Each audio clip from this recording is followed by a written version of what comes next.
Hi there. I am going to share The Sweetest Fig with you. This is a story that's written by Chris Van Allsburg, and it's such a good story. And as I'm reading, I'm going to share my thinking with you as we read through the story. And I want to talk to you a little bit about synthesis. And it's something that all good readers do. As they're reading and they encounter new information in the story, their thinking changes and grows. So, kind of like ripples in the water, that's what happens to our thinking. So, we're going to start off thinking something, and then as we read more information, what we were thinking might change, what we were thinking might get bigger, and our thinking grows. And at the end, we walk away with like a big takeaway or a big idea. So, this is called The Sweetest Fig. And I'm not sure if you guys know what a fig is, but it's kind of like a prune, like it's a type of fruit. So that is a fig that this man is holding on the cover.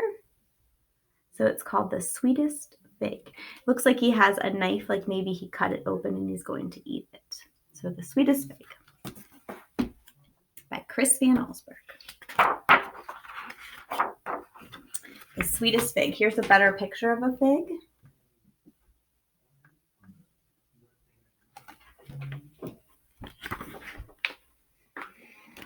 Monsieur Bibbit, the dentist, was a very fussy man. He kept his small apartment as neat and clean as his office. If his dog Marcel jumped on the furniture, Bibbit was sure to teach him a lesson. Except on Bastille Day, the poor animal was not even allowed to bark. So there's Bibbit, and there's Marcel. And remember, we've talked about inferring this year and how we can infer what might happen or what a character might do. And I'm gathering some clues. And it said that he was going to teach Marcel a lesson for jumping up on the furniture. So when you look here and you see this newspaper in his hand, you're probably inferring, just like I am, that Bibbit is going to hit Marcel with the newspaper. One morning, Bibbit met an old woman waiting at his office door. She had a toothache and begged the dentist to help. "But you have no appointment," he told her. The woman moaned. "Oh." Bibbit looked at his watch. Perhaps there was time to make a few extra francs. He took her inside and looked in her mouth. "This tooth must come out," he said with a smile. When he was done, the dentist said, "I will give you some pills to kill the pain."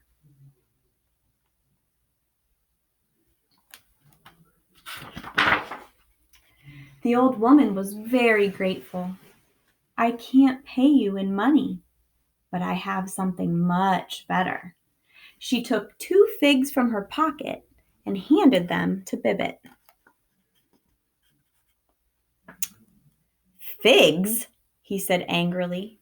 "These figs are very special," the woman whispered. "They can make your dreams come true."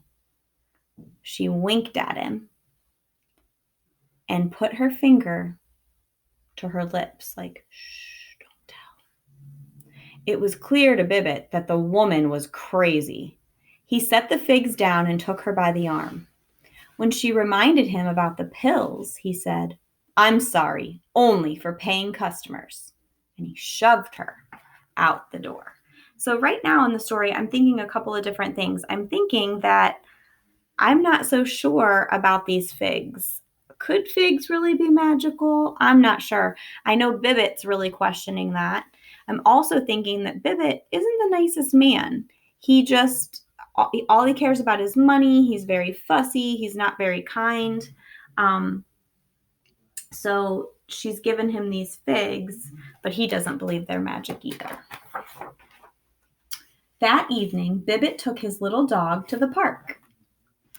Marcel loved to sniff the tree trunks and bushes, but whenever he stopped, Bibbit would pull sharply on his leash.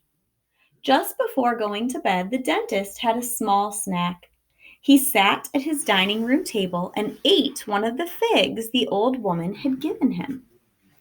It was delicious, possibly the finest, sweetest fig he had ever had.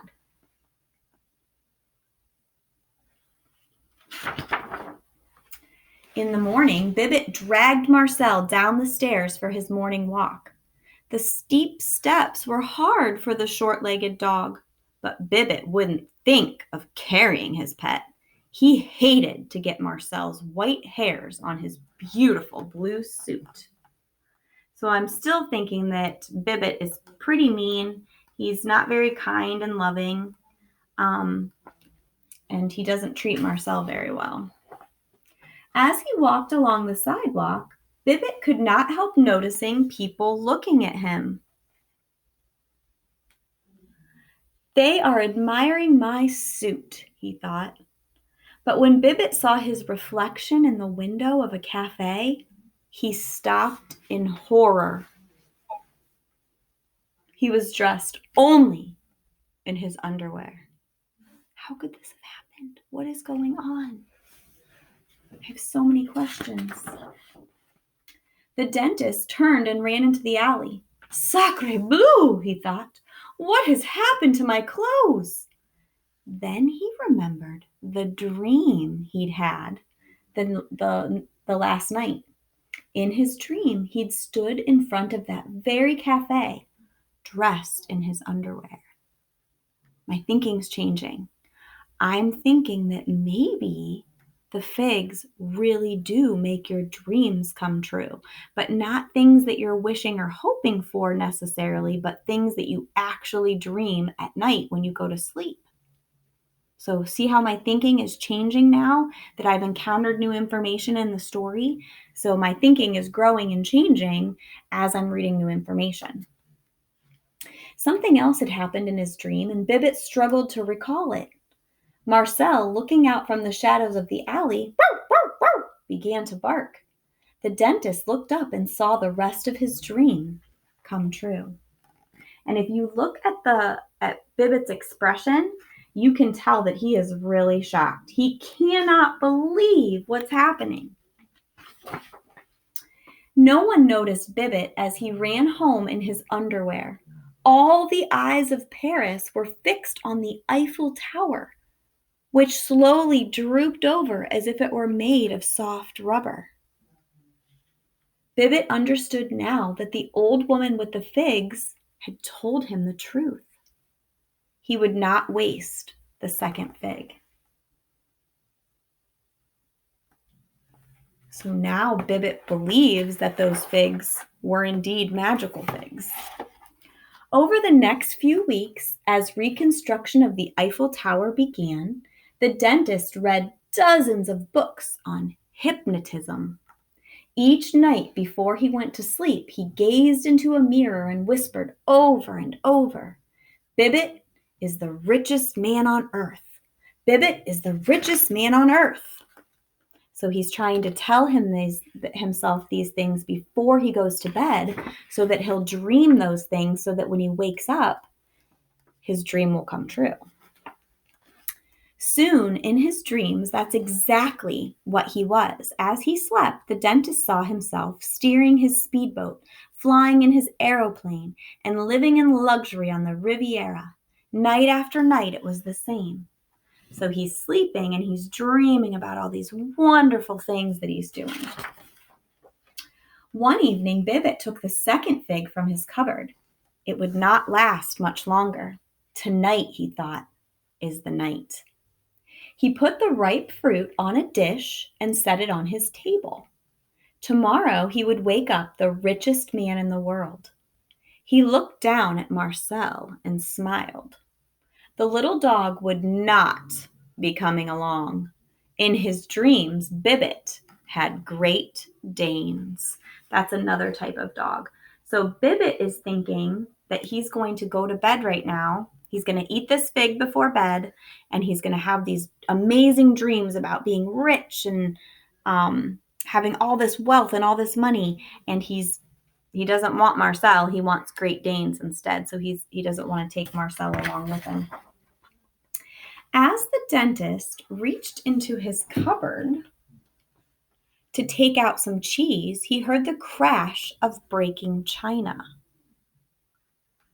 He turned to see Marcel standing on a chair with his front paws on the table, chewing the last of the fig.